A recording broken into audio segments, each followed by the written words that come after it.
Okay, yeah, I know, it's been a while. Between Pokemon video, writing, drawing, other school stuff, family, friends, new girlfriend, it's all been a lot.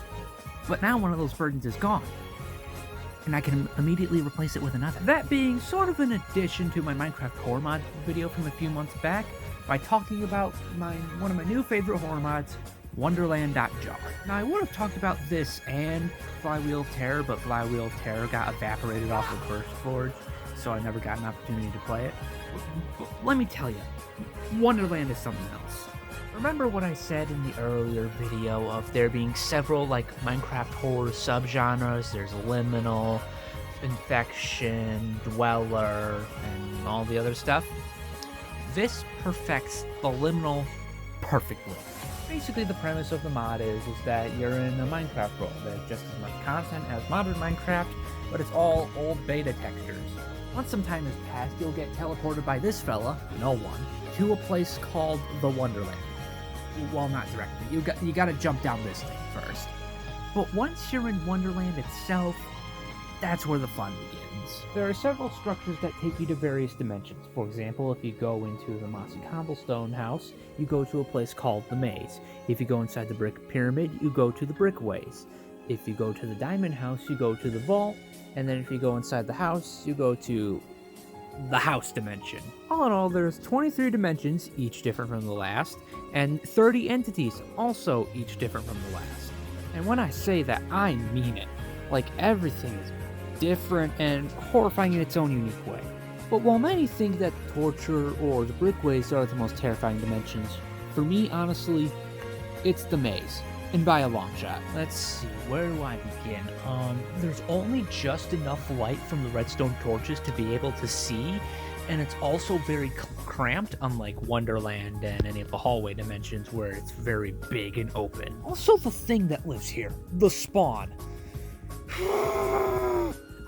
Yeah, you're terrified of this place. But then you're caught completely off guard by the word hide on your screen, and then the tail scream from Sonic.exe blaring in your ears. You have no idea what to do, especially when that thing comes running at you. I kid you not. Yeah, a lot of the dimensions were unnerving, but this is genuinely the only one that made me actually feel terrified.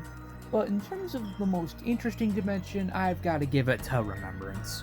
I don't know, just the houses and the player-built structures and the ambient music, it's all really interesting. But let's just say you've had enough of the Wonderland. What do? Well, I found a surefire way to speedrun it.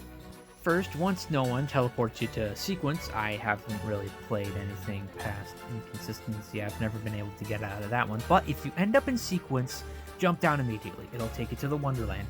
And then go to a house that looks like this. Once you're in there, you break the glass, go through the black thing, and you're in the house dimension. And now you wait for one of the creatures to take you to the torture dimension. And once you're there, you just keep sprinting. Just don't stop. There's a thing coming after you. But once you get to a white pillar, go through that, you'll be in the overworld again. And then rinse and repeat as many times as no one feels like it. But after several trips to Wonderland, you start to notice something in the real world. It's bleeding in. A lot of the stuff from Wonderland, like the brick cube from Sequence, a bunch of tiny pyramids, and especially a ton of entities from the Wonderland, are starting to seep into your world with frightening intensity.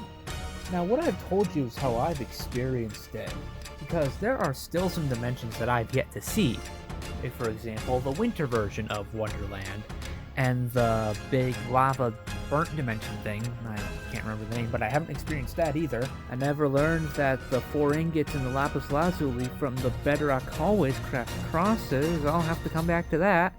And I knew there was lore for Wonderland.Jar, I just never knew what it actually was. The most I ever got was actually from the Answers dimension, which provided the answer for why the Wonderland is the way it is. A lot of the entities are actually former players. The Fate, No One, the guy with the no eyes, the Fraud, they're all former players. Some of them passed away, some got teleported into the game. I don't really fully understand it quite yet, but it's interesting. An entity I'd like to highlight is, I forgot the name of it, but it's this really tall thing. I think it was called Flicker or Flicky or something. It's really tall, it has these eyes, and once you look at it, you have to get behind blocks so it doesn't kill you with its vision. Again, this is... well, right now it's like halfway down the iceberg, but I bet you by the time Wonderland gets its next update, it'll be the tip of the iceberg. Because I swear, like, when I first got it, it was like 6 dimensions, and then it blew up to like 12, and now there's 23. Like, how many is there going to be by the next update? Like, 40? Funnily enough, this mod actually gets sort of integrate something from my pitch from the last video of going to sleep and going to some nightmare realm. One of the things that no one does is abduct you in your sleep and take you to the Wonderland. Overall, along with From the Caves, this is a top 3 mod for me, easily. Thank you for sticking through these whole 6 minutes, and I'll see you in the next video. Bye.